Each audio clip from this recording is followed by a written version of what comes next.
Olá, gente, tudo bem com todos? Então, ó, um beijo para cada um.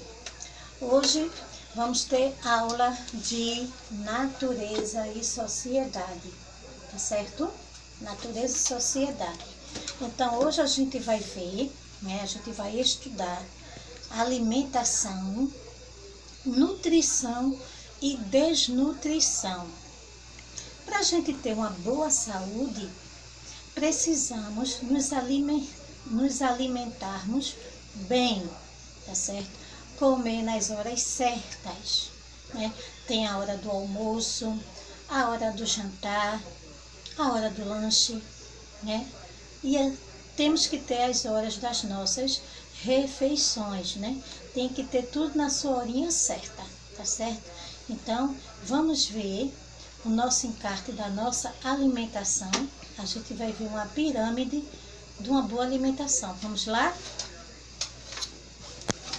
Aqui, presta bem atenção. Olha só. Tá vendo aqui a pirâmide da alimentação, ó? Gorduras e açúcar, proteínas, vitaminas e sais minerais e carboidratos. Tá vendo?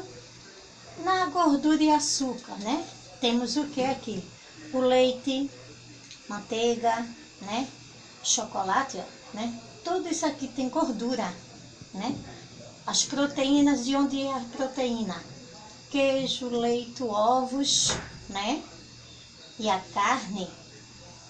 As vitaminas, ó, tem nos legumes, nas frutas e nas verduras. Tá vendo? Os carboidratos, ó, no arroz, na batata, na cenoura, pão, né, aquele pãozinho de caixa, né, o mineral e o feijão. Aqui é uma alimentação saudável, tá certo? Então vamos lá? Vamos todo mundo prestar atenção, tá certo? Temos que comer tudo na hora certa, não é isso? Então a gente tem que tomar sorvete na hora errada, refrigerante, né? Não. Então, como a gente viu ali na pirâmide alimentar, né? Tem a alimentação saudável, não é isso, gente?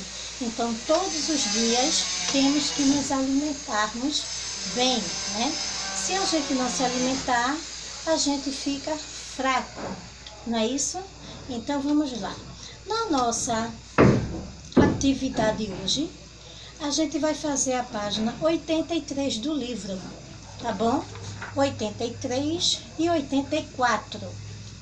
83 e 84. Para casa, né? Vamos fazer a página 85, né? Na página 85, tem que pedir ajuda para a mamãe, né? Porque a gente vai usar tesoura, né? Vamos usar tesoura e cola, tá certo? Que essa tarefinha de casa é uma atividade de colagem, né? Então a gente vai recortar o que tem nela e vai colar acima, tá bom, gente? Então hoje, né? Essa é a nossa atividade de hoje, é essa. Vai ser sobre alimentação, desnutrição, tá certo? Alimentação, nutrição e desnutrição, tá bom? Então, ó, beijo para todos.